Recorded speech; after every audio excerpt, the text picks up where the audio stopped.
Welcome, everyone, to the Educate series presented by IBM, and today's topic, Identifying Queer and Living with a Disability.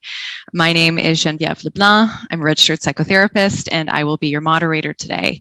Before we move forward, I'd like to pass things over to Tammy Starlight for our land acknowledgement. Good afternoon, everyone, or good evening, depending on where you are, or anywhere else in the world. My name is Tammy Starlight, they, them, she, hers, and I am Treaty 1, Territory Peguis Nation, which is also known as Manitoba. I'll acknowledge the territory that this is primarily being organized on, which is the Algonquin Territory, which is also known as Ottawa. And we need to all stand in solidarity with Indigenous lives on this thing we call Turtle Island, North America. Hi, all relations. Thank you, Tammy. So as we get started today, we're going to take a moment just to introduce each of our panelists, all of whom are being very generous and sharing their time, knowledge, and experience with us today. So, like I said, my name is Geneviève Leblanc. I use she, he, and they pronouns interchangeably. And I'm a registered psychotherapist at the Center for Treatment for Sexual Abuse and Childhood Trauma.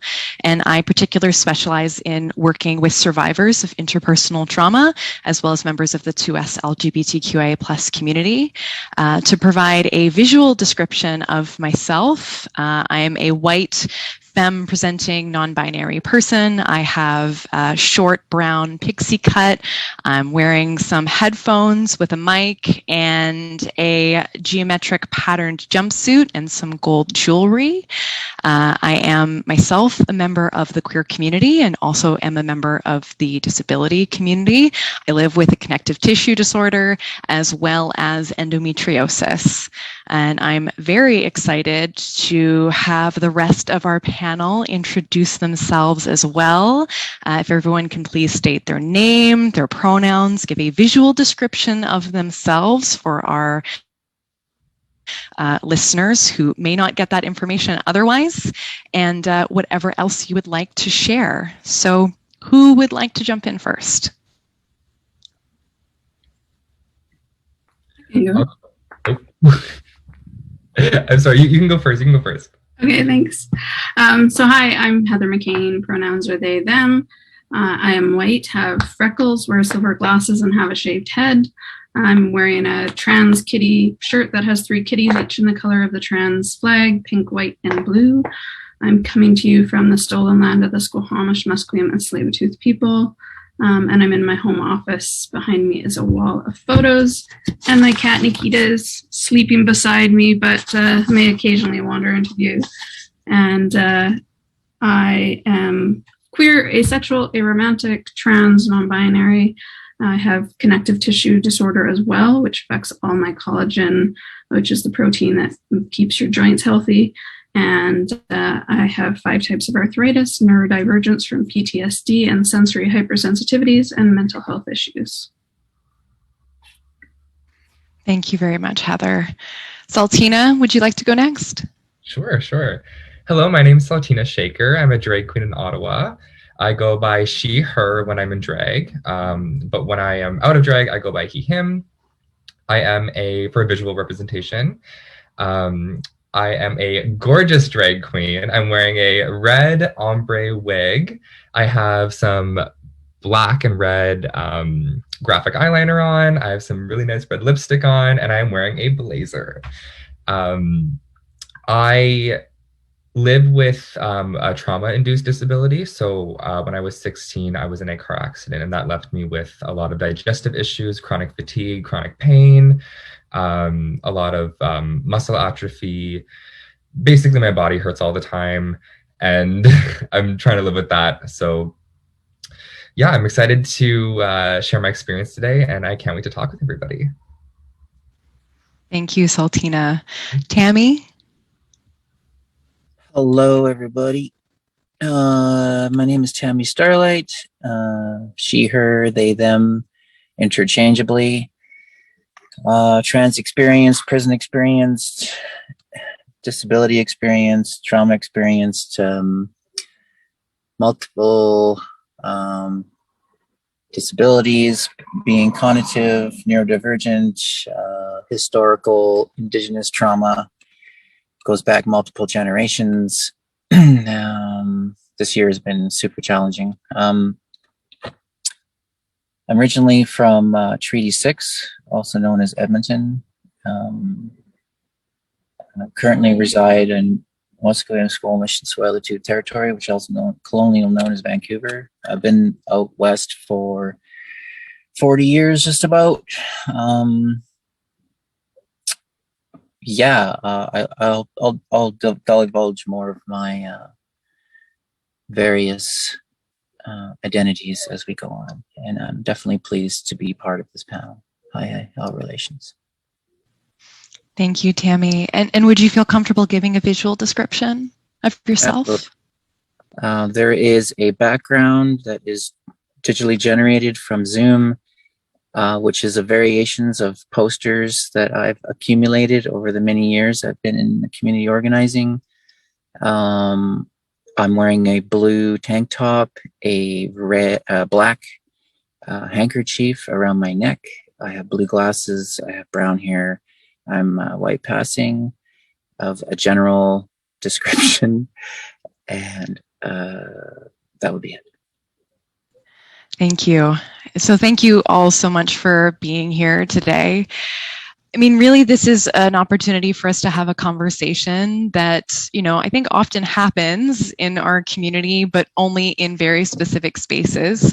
So I'm grateful to Pride for us having an opportunity to have this conversation in a way in which people who are not always aware of what this community has to say, experiences, and has to contribute to the broader queer community, has to say about our experience, and giving an opportunity for that. So with all that in mind, this is a very free-flowing conversation. I'm the moderator, but always feel free to jump in, and we'll use questions as a launching off point only. So to get us started today, I just wanted to sort of ask our panelists, what language do you use to speak about your disability? So for example, I'm both comfortable using the language of identifying as disabled with a capital D, or as a person with a disability, either putting the disability first or the personhood first. I personally use these terms interchangeably. I'm curious, how do others experience, language and speak about their disability?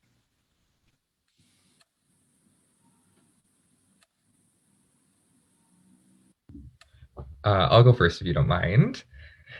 So when I've written like academic papers and stuff on disability and the disabled community, I personally use them interchangeably as well.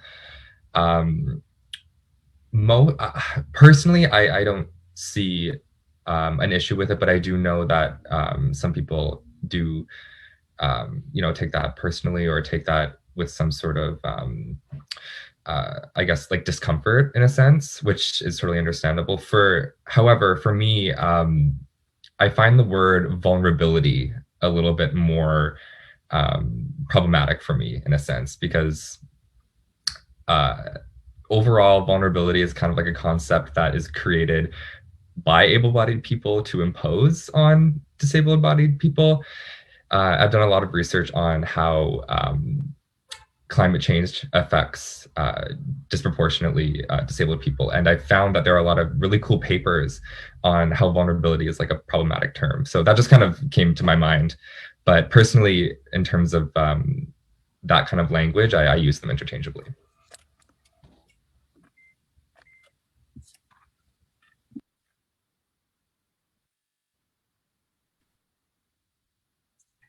I think for me, I'd identify with a small D disability. However,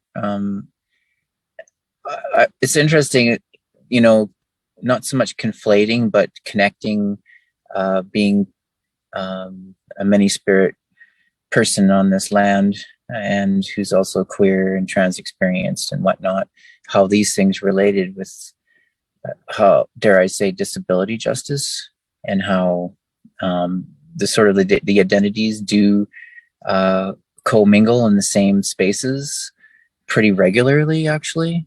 I do find that a sense of joy and relief, actually, that there are other people who are queer, trans, two-spirit, and whatnot in our community. Helps me feel more comfortable and together with people that have similar identities, I suppose.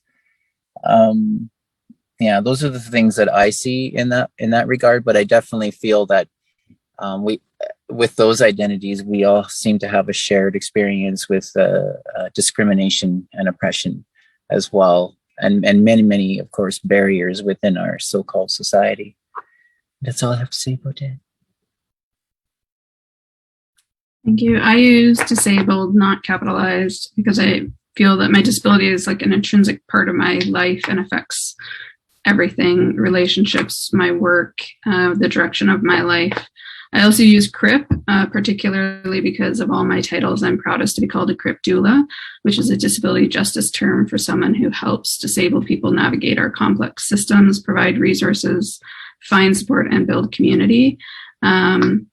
Also, as someone who has a connective tissue disorder within that community, we refer to ourselves as mutants as well. And so there's lots of different comforts that I recognize when I refer to other people. I change between disabled and people with disabilities until I find out what their personal preference is. And of course, while I say CRIP and mutant, those are words that should be used only by those who want to use them, and should not be used by non-disabled people, just as MAD is another term that people can use for themselves, but non-disabled should not. And since we're talking about language, there's just two other things I'd love to add. One is never tell a disabled person what they should use for themselves if you're not disabled. And personally, I encourage people to use non-disabled instead of able-bodied when referring to people who don't have disabilities. Because within my work, we find that a lot of people, particularly with mental health issues, don't feel that they have disabilities because the term able-bodied only references body in relation to disability. And so those who have disabilities that affect their brain and senses as well often feel left out. So thank you. And Heather, you brought up a really interesting point that I'm also curious if you'd be willing to speak more on, but specifically in the context of the word CRIP, right, that being something that's being quite actively reclaimed in certain corners of the disabled community, right, stemming from the word cripple. We've also, throughout our lifetimes heard lots of words like handicapped or special needs. And I'm curious if you'd be willing to speak more about this act of reclamation over certain language. Sure. Yeah, I think, like I teach disability awareness sessions, and one of the things I say is we do not need to cutesify the language around disability. Disability itself is not inherently negative. We shouldn't be trying to shy away from the word. And so handicapable and disability with a capital A to focus on the ability, these are all ways that show the discomfort that people have with disability. And so CRIP itself is, just like the word queer, is a reclamation of a word that was once used against the community by some people who are comfortable just with queer. Some people are comfortable with the word and some people are not, particularly those who had the word weaponized against them at some point. And so we do have to be sensitive to people's varying experiences with the word. I find that a lot of people within academia have more of a relationship with CRIP. And I like the fact that there are different things like CRIP time is something that I talk to a lot of organizations about, which is bending the clock to the disabled person instead of bending the disabled person to the clock. Being a CRIP doula, being able to talk about what a CRIP doula does has really kind of opened up a lot of conversations about disability justice, which I think we need a lot more conversations of. As Tammy said, we need a lot more representation, and the disability representation up to now has been very white, male, wheelchair kind of centric. Disability justice was created by those who have felt left out of the disability movements. And so I love that we're beginning to have better representation within the disability community, including those who are queer and trans and within the rainbow alphabet. The alphabet mafia that we are all members of together. And, you speak from that point of there's been a very particular kind of representation of disabled people in media, and that has created a very specific image, I think, in the broader culture of what a disabled person is, right? Often white, often male, often a wheelchair user due to paralysis and no other reason, to the point where, at times in my life when I have used a wheelchair and then, moved my legs to adjust my skirt, was then accused of faking my need for that wheelchair because I was capable of moving my legs, right? There can be very narrow ideas within our society. So I'm curious for our panel, what does disability actually mean to you, either personally, academically, or socially?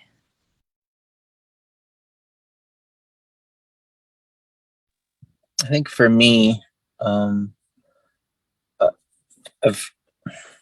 don't know, once again, connecting the dots between my other identities and my disabilities, and like looking at, I think one of the things was alluded to, the cis hetero white settler man on a scooter as the poster child for disability rights, or what have you. I think that it's just these things that I've noticed over the 2 decades I've been, really engaged in community connections. There's a train going right beside me right now.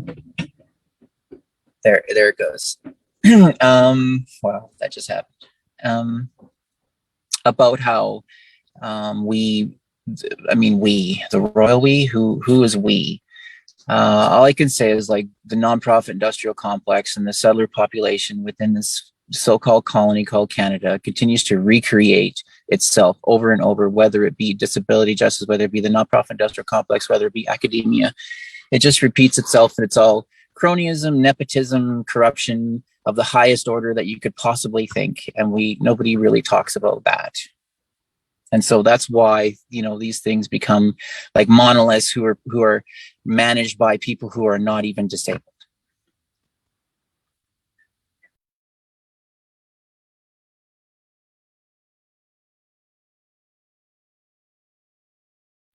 And that's all I have to say right now. I'm too revved up. Thank you for that, Tammy. I think speaking to the experience where one group gets to decide everything for everyone else really does skew that experience. I'm curious, Saltina or Heather, any thoughts on kind of what it means to be disabled?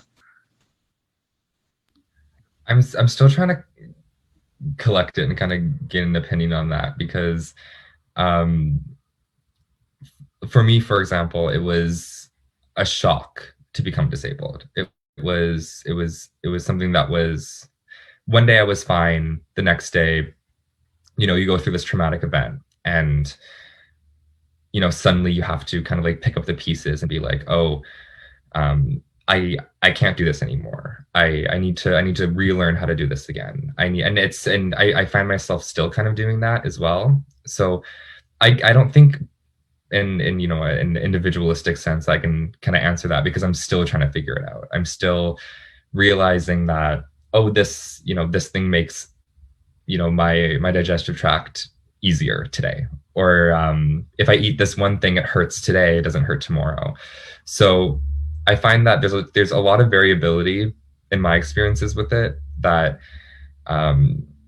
it's just hard, it's just difficult. But I guess you can't really tell somebody if they're disabled or not, right? It's their own, I guess, it's their own soul, it's their own person who's able to kind of like decide that, and tell other people their experiences and all that stuff. So like, for example, like my experience as a disabled person and as somebody who thinks of themselves as a leader, since I've actually thought a lot since our last panel with Heather.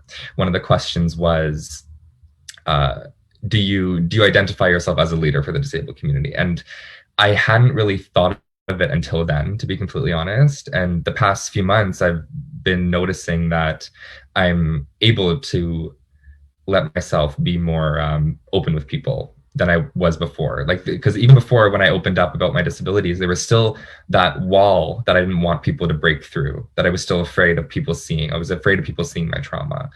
And recently I've been able to, you know, have a few breakdowns in front of people. So that's been fun. That's been great. But it's also been healing in a sense, because it's been nice to be able to share that side of myself. And I think it's being able to share that side of yourself with anybody is amazing. And I think that's kind of what helps you decide, you know, if you, at what level you're at, and what, like, not level, sorry, at what stage of your life you're at, in order to be a leader and kind of explain your experiences to other people. Because regardless if they connect with it or not, odds are somebody out there will.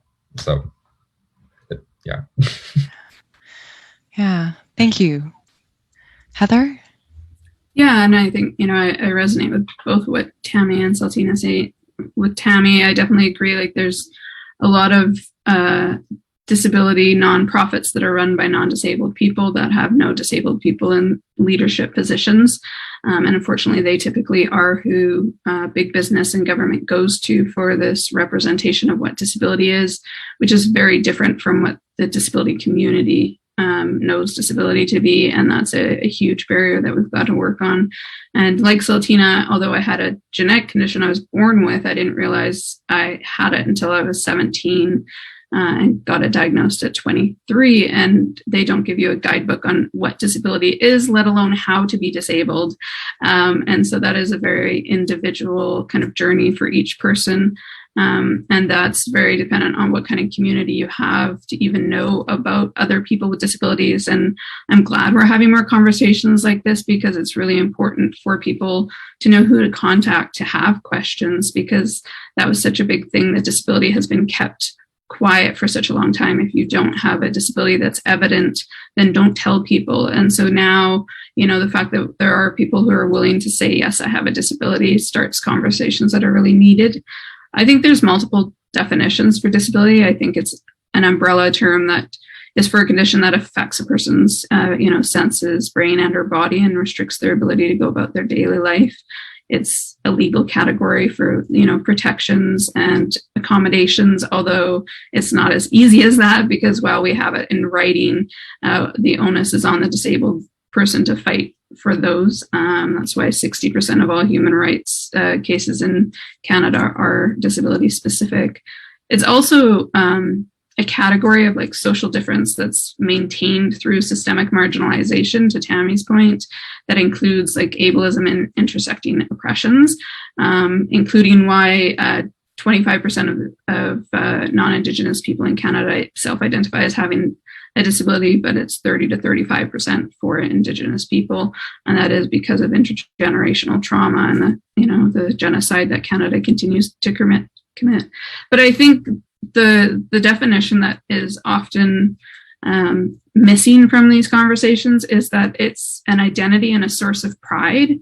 It's a foundation for a community that is connected through shared histories and geographies and cultures, and it includes different identities such as CRIP, chronically ill, capital D deaf, lowercase d deaf, neurodivergent, MAD, and many more. And I think that's a big thing that I'm really glad that we're talking more about, is that disability pride, and how, the community that we've created out of this and the people and the work that we do needs to have more attention and needs to have more conversations that are out there, because there's amazing people within the disability community doing really important work, and we definitely need more of a spotlight on that. Yeah, absolutely. What you were saying, Heather, brought me back to how, for me personally, having the realization in my early 20s that I was disabled was, I think for a lot of people, especially if they're not disabled, they have this fear of that kind of thing. But for me, it was freeing. It was this freedom to recognize that, no, I legitimately just couldn't do certain things as easily as other people could, and I think as our society expected me to be able to. And so identifying with as a person with a disability for me was a relief, because it meant I wasn't lazy. It meant I didn't just, it wasn't just that I didn't care enough, or that I, just didn't push through the pain that everyone else was experiencing. It's like, no, like it's actually harder. And that's valid, right? That's a valid struggle. And I don't have to hold myself up as a failure against a standard that is not fair, right? It's not fair to most people in our society, but I think that, it's something that's a bit hard for a lot of people to quite understand, is actually how freeing it can be to say, I'm disabled, and how much easier it can be to set boundaries once there is that. Not to say that that is everyone's experience, but it was a big part of mine. And you also, spoke about the experience of a lot of organizations not actually having disabled people, being the ones making the decision. And, one of the questions I wanted to ask today was, what the relationship was with the phrase "nothing about us without us" in the context of disability activism.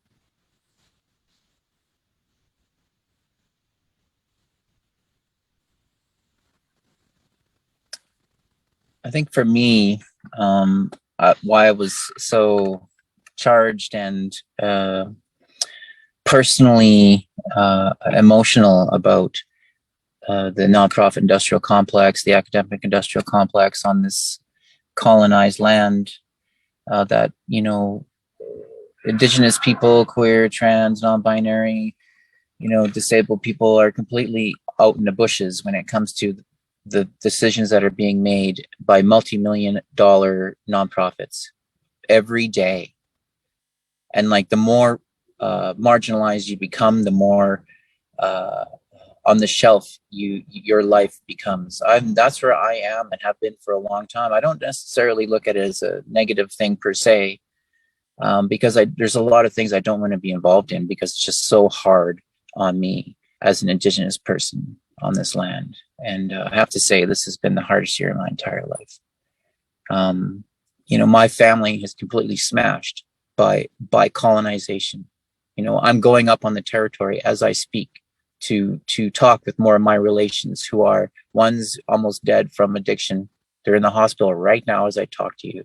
Lots of my family have passed from all the trauma that we've all been through, on this land. And I can't impart how important it is that we all sit and reflect on what we're doing on this land with each other. Because, as a disabled person has so much trauma in my life, and it's not even like, I was part of AIDS Vancouver, and it was full of cis white dudes who were running that show and completely being a racist to all the Indigenous people who were there. And I'm just so beyond tired of all the stuff that happens with Pride Inc. and all this stuff on this land, and how Indigenous people are seldomly talked with, let alone, what kind of accessibility that we're all looking at and how we operate on the day to day. And I love that thing like Heather talks about, is like, there's so many barriers. It's beyond the scope, and how important it is that we're in the day and age, if we survive the heat dome of 2022, that we're going to get this right. And we're all going to work together to get this right. Absolutely. And I also want to call attention to the fact that, Tammy is the only person on this panel who is not white, from my understanding. And it is especially important that when we have these conversations, right, I bring up the phrase, "nothing about us without us," that it is not another example of a bunch of white people sitting in a room. And I think even this panel could be much better about that, obviously. And I encourage Pride and all other organizations to take further steps to include people of color, especially in these kinds of conversations. Heather, you did a great job of bringing up the statistic earlier of how, Indigenous people are even more represented within the disabled community than the rest of the population. And that is on trauma, right? We know about the science of epigenetics, like we know this to be true, and we cannot declare decisions for a community of which we do not represent. We can only speak to our own experiences, the things that we need and value, but also be always mindful of the fact that ours is not the only voice in the room and not the only important voice in the room. So I especially want to, thank Tammy for coming into what is a very white space right now and sharing her experience, but also reflect that that should not have to be the case today. And I really appreciate that. Thanks. And I think something that needs to be said too is that, the statistics used are for those who self-identify as having a disability. And it's not a true reflection of how many people live with a disability, because there are barriers to diagnosis, and self-identification can include stigma and prejudice. And it includes being from marginalized identities and inequities within the healthcare system, poverty, lack of diagnosis, all of these, especially having to interact with systems that do favor certain demographics and block access to others. And so a lot of the people who are able to identify as disabled are people who have been able to, find support in other ways. And that's where online has been really important for the disability community. And that's because for example, the medical system is an incredibly ableist system. Even how doctors are created is ableist. What they expect them to put their bodies through is exactly what they go to school to learn to tell people not to do. And so our organization has had several members who tried to become doctors who have disabilities, and the academic and medical institutions just do not allow for that. And that to me is where nothing about us without us is really important. It's not just about being in on meetings and consulting, which is often where people think about it. And that's definitely a part where nothing about us without us is important. But it's also in the fact that our systems do not represent disabled people, and they very purposely don't represent disabled people. And it's not just that they lack representation, it's that they are actively hostile against disabled people, especially the more marginalized or intersecting, of identities that you have. And so nothing about us without us is also having Indigenous people be able to have respectful medical care that incorporates their health practices, having someone who's Black be able to find a Black counselor, having someone who's trans not have to spend more time explaining their transness to the doctor than actually receiving medical care. These are a lot of the problems about not having systems that work with nothing about us without us. And I think the one sentence that goes through my head more than anything else in my 16 years of running my organization is, it doesn't have to be this way. There are so many capable people who are willing to help recreate the systems. And there are so many disabled people who have such great ideas, but it's kept to self-advocacy. And we need the larger institutions and the government and the medical systems and the academic systems to really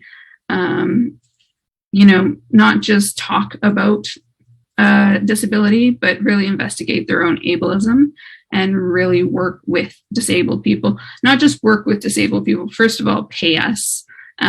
It's enough with the volunteering. And secondly, don't say people with disabilities and those with expertise. People with disabilities have expertise. Academic snobbery about lived experience versus having actual, degrees has been a huge barrier for a lot of people with disabilities who have tried to go into school and then been blocked for many ways. And this pandemic has been an interesting example in that, because we've had a lot of our members who were forced to quit school because certain accommodations were not provided to them when they need it. And all of a sudden, when non-disabled people needed it during the pandemic, they were immediately made available. And now they're beginning to disappear again. And we need to talk about how that really impacts people. So nothing about us without us. I think for the broader non-disability community, a lot of people have kind of thought more small self-advocacy, but I really think we need that throughout. We need disabled people in all positions. We need to actually have disabled people who are architects, who are working within the city. We don't need just a disability person who's a consultant on this project or that project. It should be an integrated part of every part of our society.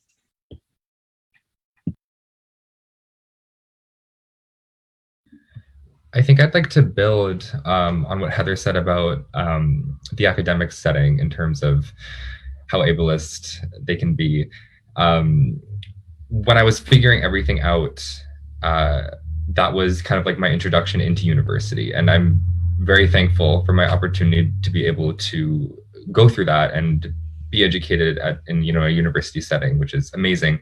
But at the same time, it was very difficult as a disabled person to kind of like come into my own and have to like fight a system as well, because I didn't know what I was fighting for. I didn't know what I needed. I didn't know exactly how I needed it. I didn't know when I would need it.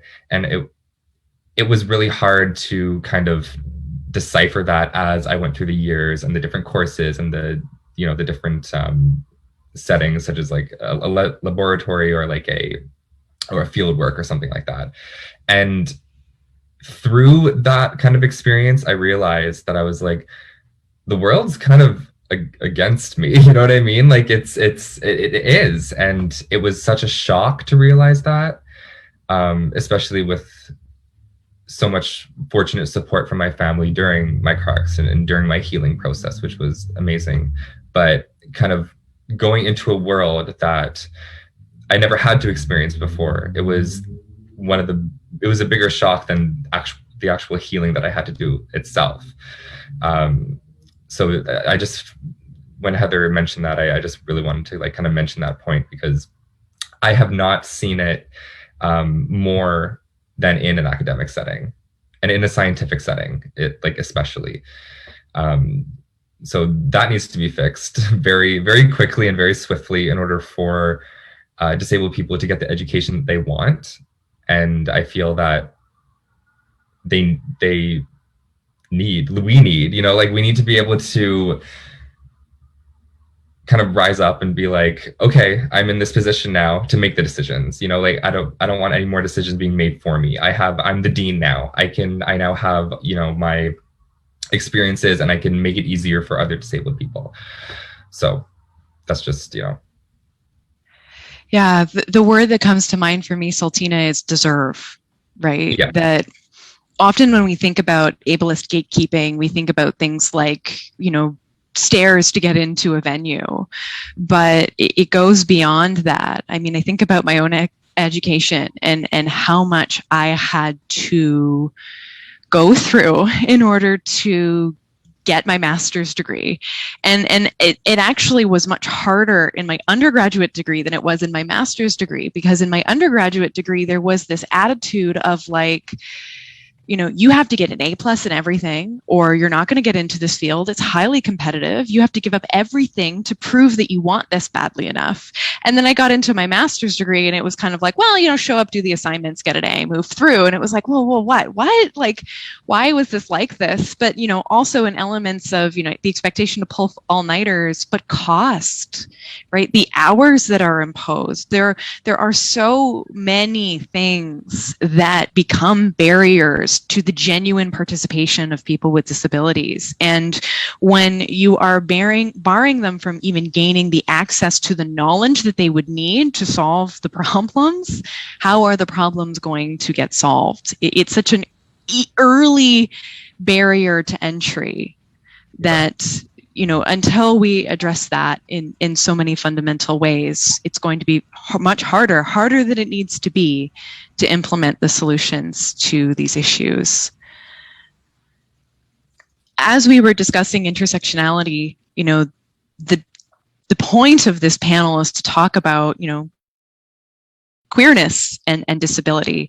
And so I want to ask our panel, what is it like living at that intersection of being both a queer person and a person with a disability, and, obviously also holding more identities on top of that, but also, how can the queer community be more inclusive and accessible to the disabled community? Well, here in BC, the biggest queer organization still does not have an accessible office. And they have a staircase that is inaccessible. And while they have another office that's supposedly accessible 3 blocks away, they will not move programming over there. And I think that is a good example of what it's like to be queer and disabled. It's often you can be queer in queer spaces, but not disabled. You can be disabled in disabled spaces, but not queer. I run a group called Chronically Queer, which is for 2S LGBTQIA plus people who have chronic health conditions. And it's a really good environment because people can bring their full selves. And all too often people have to divide themselves depending on which space they're in. And I know for the queer and trans population here, like having that organization, be an organization that is so ableist by not even having an accessible office is huge. And, you know, for a lot of people, when you're met with stares and no other option, that's a sign right away. It says you don't belong, we're not thinking of you, you're not a priority. And even if that accessibility is not the accessibility that you need, so maybe you can do stairs, but you do have a different type of disability, you still see that as a barrier that is being put up and not addressed, even though we are now in 2021. Personally, for myself too, because I spent the last part of my teens and all of my 20s and early 30s dealing strictly with full-time my disability, trying to figure out what my disability was, trying to go through the doctor dance, trying to figure out what to do. I came to realizations about being trans much later in life because I was so consumed with having my disability and dealing with that. I knew I was asexual and aromantic, and that brought up some interesting issues, such as with doctors. If I said that I'd never had sex, they would assume that I was lying, and then they'd say that I was lying about other things. So then in the reports, they say that they didn't believe anything. So the lack of information about asexuality was a huge barrier for me within the medical system. And then once I did have kind of the space to be able to really kind of look into and realize that I am trans and non-binary, that was a very joyous experience. But on the other hand, then having to interact with the medical system that makes me feel unsafe and makes me feel as if I'm going to experience inferior care is a huge issue. And things like we have a member who lives in long-term care facility who relies on nurses for everything, and they are transgender, but the nurses who look after them say that they don't believe in trans people because of their religion. And so they actually steal clothes from other care facility residents and dress this person in the clothing that they feel their gender is. And so it's not bad enough that you're relying on these people, but they're not letting you be who you are. And that's a huge problem. And I think we need more conversations like this because there are queer organizations that are not representing people like that. You know, it's not even on their radar that there's these issues. And so people don't feel like they have anywhere to go. And often when they go to disability organizations, they have no kind of understanding of gender and sexuality. And so there is a beginning, like we're working with more disability organizations who do want to learn more. We're working with a group right now on their sexual health section on not gendering everything. And so I think that's really important and the work has begun, but I don't think that there's enough representation. I also think that, this one last point, which is that often when queer organizations think about disabled people, it's as spectators and not as participants. So it's like, how can they be in the stands at the Pride Parade and not how can they be in the Pride Parade? Or how can they view the performers, but not how they can be a performer? And I think Saltina can definitely speak to that. I can. So to be completely honest, like as a white and visibly disabled, not queer presenting man outside of drag, I didn't have a problem, and that's the problem. In terms of medical help and just treatment in a hospital, which is awful and disgusting, first of all. But as soon as I started to perform and express my art through drag and through gender expression is when I realized that the space in which you're able to perform is really kind of determined by your ability to move and your ability to entertain by moving and do this and do that. And as a invisibly disabled person, like I did mention before, nobody can see my disabilities. No one has X-ray vision. I can't, unless I were to take my shirt off to visibly show my scars and to show my deformities, then it would, and I use deformity in terms of what I'm comfortable with. If someone else is uncomfortable with it, I apologize. But that people won't be able to notice unless I were to do that. So it's also frustrating in a sense where when I'm trying to advocate, when I'm trying to offer opinions and offer experiences, there is a little bit of hesitation and there's a little bit of drawback and there's a little bit of like, oh, but why are you in this space giving an opinion when you don't look disabled? And as a performer as well, it's being able to do the splits, being able to move, being able to do this. People don't really notice that. And it's more of a kind of second thought than what I would like it to be. And however, it is difficult in the sense where the next day I will be out for a very long time. I won't be able to eat the entire day due to pain, due to not wanting to have to go to the washroom 20 times during my number, which is difficult. And like, people don't necessarily think of that. People don't think of the accommodations. People don't, when you're at, Lookout or wherever, which is our local gay bar, doing 15 numbers a night, it's, if you have to go to the washroom, then, oh well, like if I did need to do it, then I would be able to, but it's just the stress of a disabled person having to organize that, having to schedule that, and having to kind of like seek validation in order to do the things that you need to do in a space where non-disabled people are. So to me, that needs to change, and that's why there aren't a lot of disabled drag performers and disabled performers in general, which I'm sure Genevieve can also kind of relate to, but yeah, I mean, some in our audience may not know, but my alter ego is drag king Cyril Cinder. And I find, especially in a week like this, it's Pride Week. Oh man, I mean, I've had 2 performances in the last 3 days, and physically I am already really feeling it. And this is something that it's a labor of love, but the pain afterwards is really significant. And, that's something that I can do by choice. But I've also had people say things to me like, well, why don't you stunt more? Why don't you do this more on stage? Why don't you do that more on stage? And you're like, I quite literally can't. Like, that is not a thing that my body can do. And I'm not willing to sacrifice what it would take to make my body do that. But the expectations that can be held onto performers, and again, is another barrier, and at times can be quite toxic. I also want to ask Tammy, do you have any thoughts that you wanted to share on this topic? What's the topic? In terms of accessibility in the queer community for disabled folks. Well, I really appreciated Heather's comment about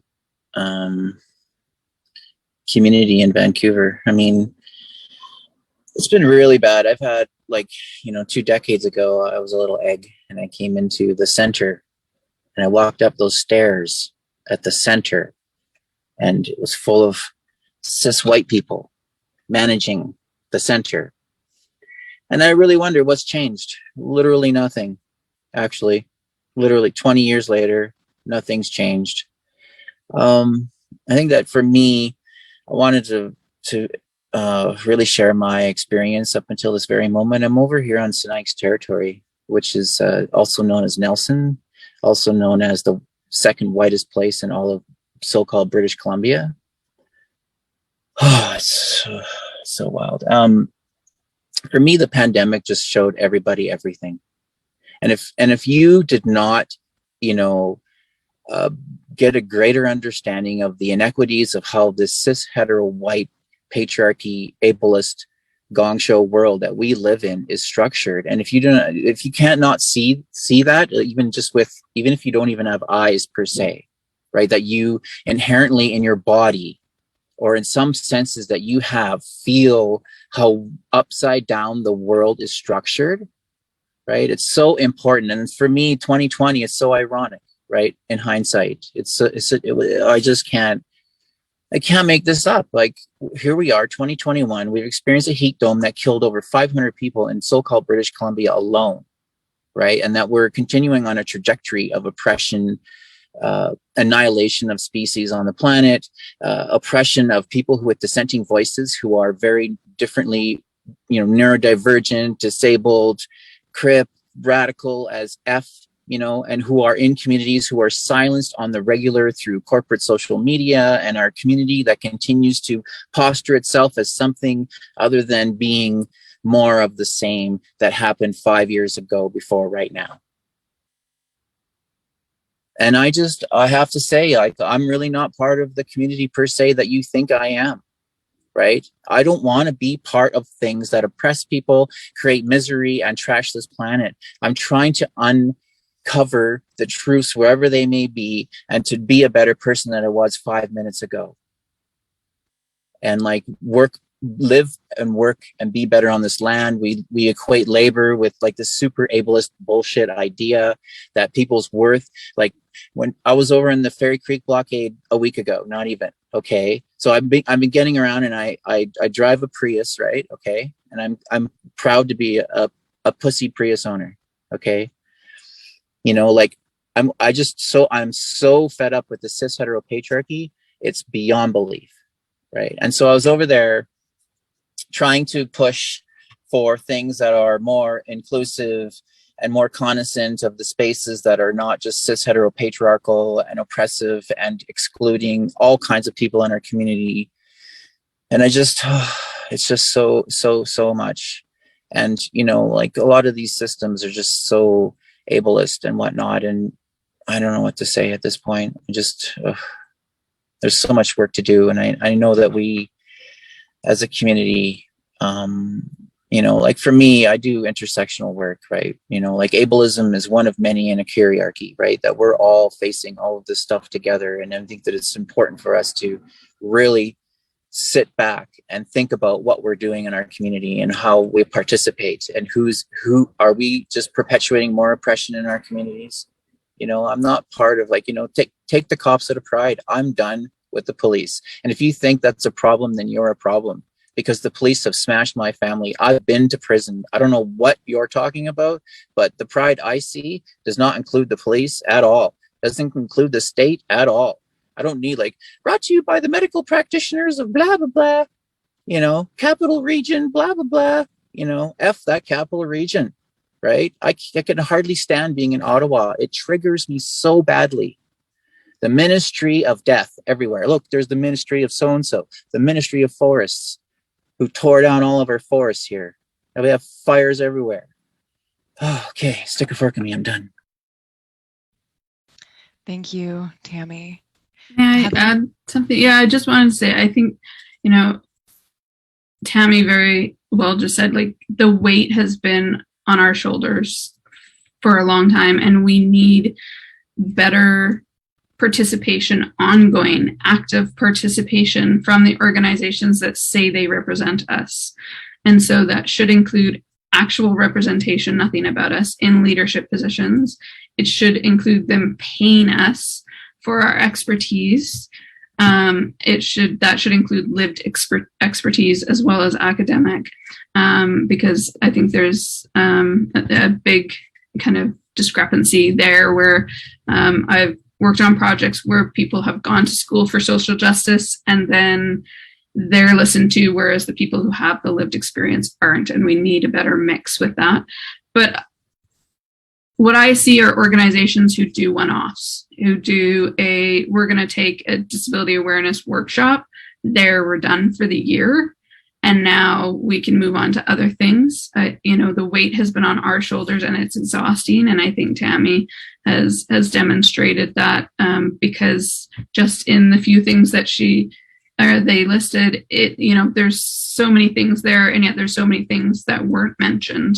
And so it is exhausting, and that's partly where so many people have mental health issues. And I think we also need to kind of focus on the fact that a lot of people within the queer community, queer and trans, have mental health issues because of the systems. So it's not necessarily just because of biological differences and things like that, but it's actually because it's created and caused by the systems that are actively doing damage against our community. And without understanding that and better incorporating people with mental health issues and disabilities, we're doing our communities a disservice, all communities. Thank you. And I'm mindful of time, so I just want to end for everyone who is listening perhaps has not been witness to this conversation.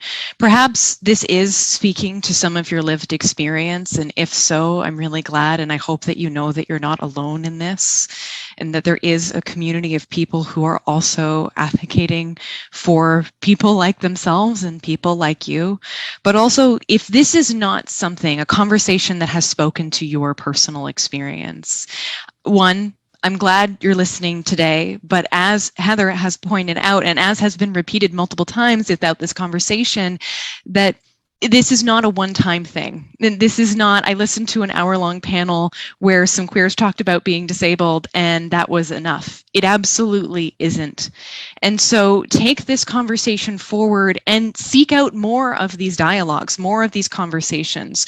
Look into what disabled people are saying about their own experiences and actively seek those experiences out. Actively seek to ensure that, again, nothing about us is happening without us, but also that you are not failing to have anything be about us at all, right? If you are a person within the queer community, if you're an organizer, if you are in any capacity, someone who has some power or some influence, I hope that this is an ability for you to reflect on how that might be able to be used so that the most marginalized of any community are not the people who are constantly having to bear the weight of trying to uplift and heal that community, because it's not a mission that anyone can do on their own. So again, I want to take the time to thank Capital Pride for having us on this platform today, to thank our panelists, Saltina Shaker, Heather McCain, and Tammy Starlight. Thank you so much for everything that you shared today. This was a great conversation, and I hope that everyone enjoys the rest of the Educate series. There are more events coming up this week, including talking about experiences of those living with HIV, the Francophone community, our elders within the queer community, and many more events that will talk on such topics that, really, Pride is a protest, and that's what that is about. So thank you so much again, everyone, and I look forward to seeing you all next time.